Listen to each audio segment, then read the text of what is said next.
Hello everyone, we are discussing about the question 1.11 from the chapter solution.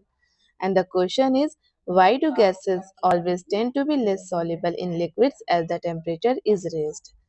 मतलब इस question में कहा गया है कि गैसेस जो होती हैं वो लेस सॉल्युबल होती हैं जब टेम्परेचर को इंक्रीज करते हैं हम। ऐसा क्यों होता है? तो ऐसा इसलिए होता है कि जब गैसेस गैसेस लिक्विड में डिसॉल्व होती हैं तो उस टाइम में वो प्रोसेस क्या कहलाता है? हमारा एक्सोथर्मिक प्रोसेस कहलाता है। और यहाँ लिखा है कि एंथैल्पी जो होती है नेगेटिव, जब भी एंथैल्पी नेगेटिव हमें शो कराई जाएगी तो मतलब वहाँ एक्सोथर्मिक प्रोसेस हो रहा है। तो गैसेस लेस सॉल्युबल होती हैं अगर टेम्परेचर को इंक्रीज किया जाए, क्योंकि क्योंकि अगर हम टेम्परेचर को इंक्रीज कर रहे हैं तो उनकी जो काइनेटिक एनर्जी होती है वो क्या करती है, बढ़ जाती है, जिसकी वजह से जो गैसेस हैं वो लिक्विड को जल्दी से एस्केप कर जाती है, यानी छोड़ के आसानी से निकल जाती है।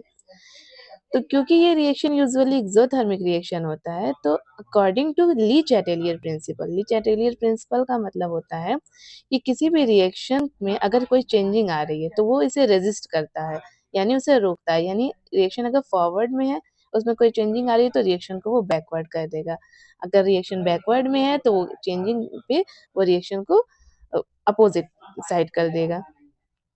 तो वही यहाँ कहा गया है कि अगर टेम्परेचर बढ़ रहा है तो वो क्या करेगा, जिसको बैलेंस करने के लिए गैसेस उसमें से निकलने लगेंगी, जिसकी वजह से सॉल्युबिलिटी डिक्रीज हो जाएगी। तो अगर रियल वर्ल्ड का एग्जांपल हम लें तो कोल्ड वाटर क्या करती है, ज़्यादा ऑक्सीजन कंटेन करती है और ये फिश के लिए बहुत बेटर होता है। इसी तरह अगर वार्म वाटर की हम बात करें तो ये कम ऑक्सीजन को होल्ड की होती है और ये एक्वेटिक लाइफ के लिए बहुत स्ट्रेसफुल होता है। Thank you, have a nice day.